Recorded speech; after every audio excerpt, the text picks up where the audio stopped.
man, I don't know. This story is jacked. So jacked up. But I guess it's gotta be done. Oh no, here we go again, fighting over what I said. I'm sorry.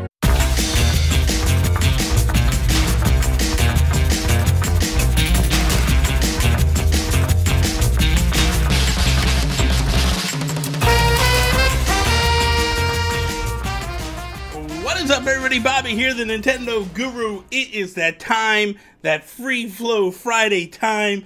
I know this is what you all wait for. Once a week, I sit down, have a little chat, little heart to heart. Yeah, I'm sorry. Tell you what's on my mind, tell you what's in my heart.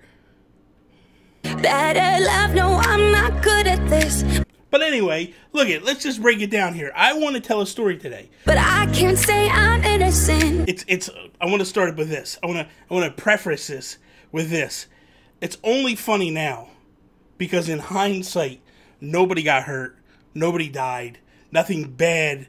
I mean, something bad happened, but nothing majorly bad happened. Not hardly, but I'm sorry.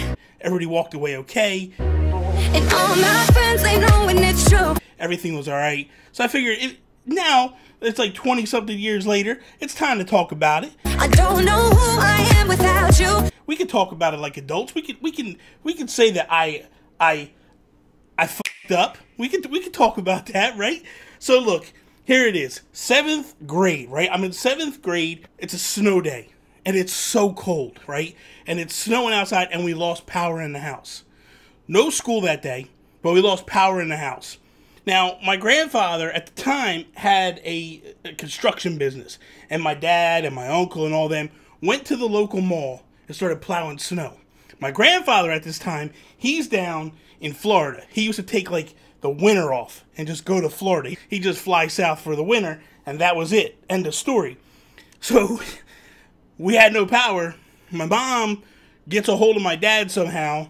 I don't know how, because we don't have cell phones back then. We don't have beepers. I think she set a smoke signal up or something. I don't know. That's not really funny. That's not funny. So what happens is we wind up getting with my cousins and my aunt, and we go to my grandfather's house, who's in Florida, okay? And we're going to spend the day at this house. And then when my dad and my uncle get done at the mall, they're going to come over, we're going to have dinner and all that stuff. But we're basically going to stay at my grandfather's house for a day or so until the power turns on. Because no power, no heat, no none of that. And you got two little brat kids. You don't want to be, not really kids, adolescent morons. That would probably be better way to describe. At least my brother. At least. So essentially, we go over, right, and we start hanging out at the house, we're playing, all that stuff, and me and my brother and my cousin, we go upstairs, and we're upstairs, we're playing and stuff, and I go into the spare room, and my brother and my cousin are in the other bedroom, and they're playing. We'll come back to that in a minute. And I go in the other room, and I'm just kind of like hanging out by myself, doing my own thing. I'm doing me. I'm just having fun. Got it back. I'm just enjoying the day. Oh, tell me you love me. The nice, wintry, blustery, snowy. I need someone on days like this. I do. Blizzardous day. And then I get the bright idea that I'm gonna take this plant here, and I'm gonna light it on fire. On days like this, oh, tell me you love me. Because in my mind, I'm thinking, If I light it, it's just gonna fizzle out. That's all. Like, I've lit stuff outside before. It never really truly, like, burns. It just kind of, like, fizzles out. so I get the bright idea to take these matches, and I light a match, and there's a dry vase, a vase with dry plant in it, right here, right in front of me. And I take it, and I put it about that far from the plant, you get a little closer, and then boom, boom, boom. This thing goes up. And I'm like, oh, I'm going to get my ass beat right now. But I'm looking at this thing burning, and the first thing that goes through my mind, the smartest thing you could ever do is, let's blow this thing out like a candle. So I'm and it ain't going out. And I'm like, oh, I'm in trouble. Like, this thing is burning. Like, burning. Like, just imagine something burning. That's what it was doing. Right in the house. So I'm like, oh, I got to do something. So I run out of the bedroom, and I go into the other room. And as I run in the other room, I pick up a blanket, and I look on the bed, and my brother and my cousin have all these $100 bills laid across the bed. Because my grandfather, like, he's old school Italian, right? And they didn't believe in putting all their money in the bank. So he had, like, a clothes box filled with hundreds. Stacks and stacks and stacks of hundreds. And my brother and my cousin get it in their mind that they want to see what it feels like to be Scrooge McDuck for a little bit. They want to lay this money on the bed and roll around in the money. So I come running in and I'm like, guys, I just lit the room on fire, man. The room is on fire. They think I'm kidding. They think, ha ha, Bobby's joking. And I'm like, and I don't even stop to be like, I just run back in the room. They kind of like come walking in like they're gonna, and they feel the heat and they're like, oh shit, this motherfucker just lit the house on fire. So they run back, and rather than getting help, they start putting the money away because they think we're gonna get in trouble for playing with the money. I lit the house on fire. They're worried about getting in trouble for playing with money. Okay, that's where we're at. That's the mentality of all these kids right now. Stupidity is running wild in this family. But anyway, let's carry on. I need someone on days like this, I do. The wall went across, right? And then it jutted out a little bit. And there was a dresser here. There was a gap about yay wide between the wall and the dresser. And I take this blanket and I hit the thing. And it sends it up against the wall, hits the wall, and kind of jams itself, the vase, between the wall and the dresser. And I start hitting it and hitting it and hitting it. And I'm like, it's out. It's out. Thank God, it's out. So now I'm like, what do I do? Do I just ignore this? Do I act like this never happened? Just go back downstairs and just, I don't know what happened up there. Nothing to see here. Nothing to see here. We're just gonna act like this didn't happen. No. On days like this. I go downstairs, and I never forget this. And I sit down, and my aunt and my cousin are sitting here, and my mom's in the recliner, and I sit on the end of the couch, and they're watching Oprah. So I'm just sitting there watching Oprah, like, okay, you gotta build up confidence to say something. So I'm like, you know what? When Oprah goes to commercial, I'm gonna say something. But I'm not gonna say something during Oprah. Because I don't want to get yelled at for interrupting. So commercial break hits, and I'm like, Mom, I gotta tell you something. She's like, what's that? I said, I just lit the house on fire upstairs. And they're like, what? What? And my aunt jumps up, and she's like, where? And I'm like, upstairs in the far bedroom. And my mom jumps up and starts punching me. She's hauling off, and she's hit me. She's hit me in my arm because I'm leaning back like this, and she's hit me, and she's laying into me. Like, you little motherfucker, bang, bang. And listen, my mom now, she's a very Christian-like woman, and she tries not to use such profanities, but back then, you little motherfucker. And she's hitting me, she's laying into me. And I'm like, I'm sorry. Look, what do you say in this situation? Like, my mom's cursing at me. She's blasting me in the arm. I'm trying not to get caught with a right hook. And my aunt, she's like, I can smell it, but I don't see it. Where is it? So my mom goes, get your ass upstairs and show your aunt where it is. So I go upstairs and I go back in the bedroom, and here, what happened was when I hit the thing, ashes and flame fell behind the dresser and caught the rug on fire. So the fire had ignited again, and this thing's burning. So my mom comes running in, and there's a bathroom on the other side of the wall, and she's filling up glasses, and they're pouring it. They can't get it to go out. So my mom says, Tony. That's my aunt's name. Tony, go call 911, right? or the fire department, because I don't even know if 911 existed back then.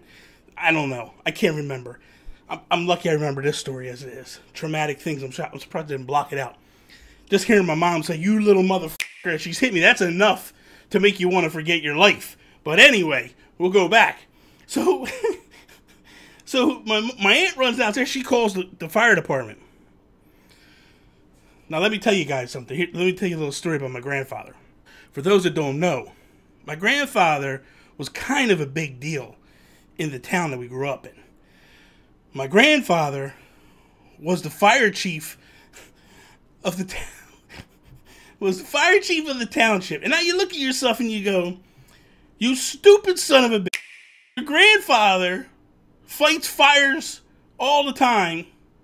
He runs a fire department, and you're playing with fire. You dummy. You big dummy." I hope I never see the day that you move on and be happy without me. She calls the fire department, and when I tell you, it was like the White House was on fire.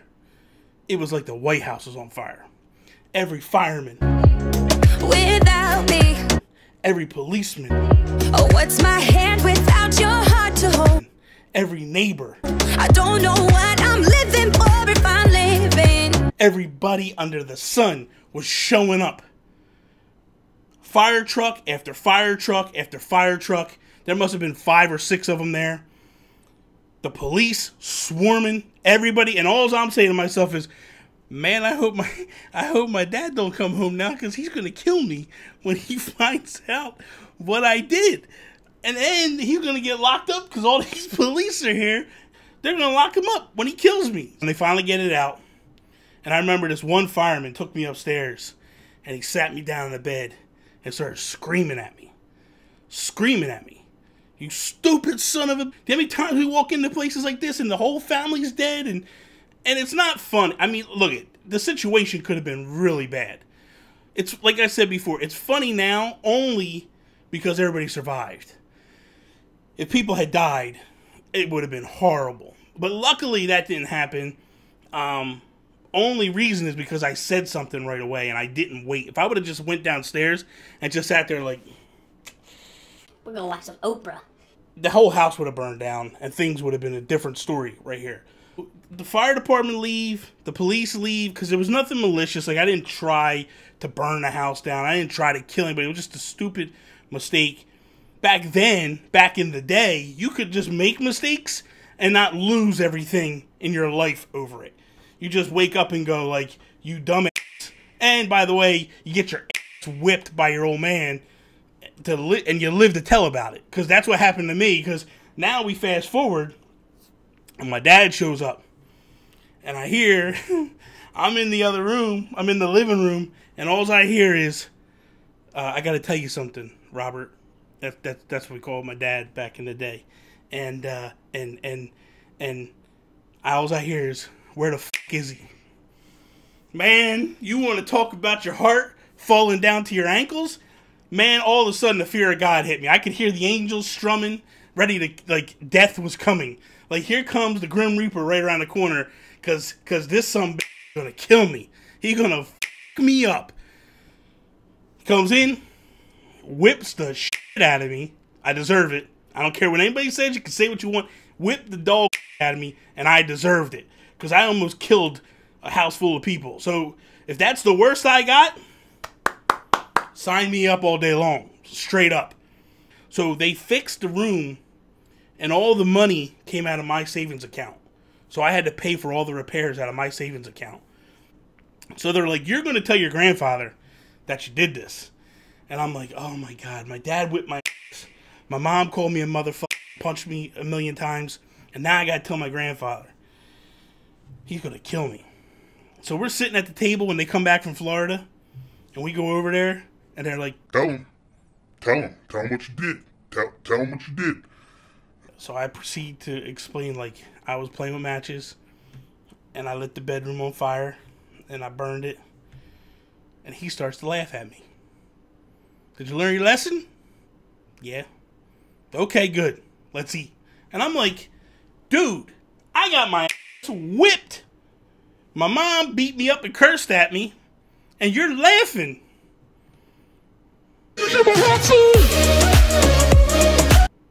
Horrible. For 2 weeks, I was living in fear that he was going to beat me worse than my dad did. But he didn't.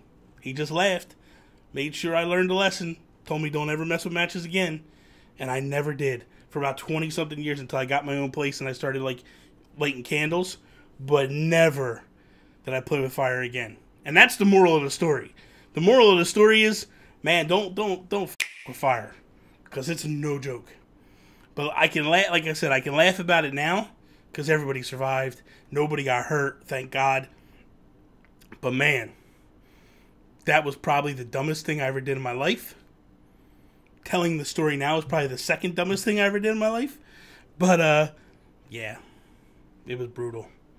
So there it is. That is all. Thank you guys for watching today's Free Flow Friday. I hope you enjoyed this story of stupidity based upon me. If you did, please slap the like button down below. Share it with your friends. If you're not a subscriber, please subscribe. Tell all your friends about it. Do that good stuff. Follow me. Just head on over to nintendoguru.com. Check out everything we're doing over there. All the podcasts, all the videos, all that nonsense. Go check it out. Follow me, Instagram, Twitter, @NintendoGurus. That is all. Peace out, Preston.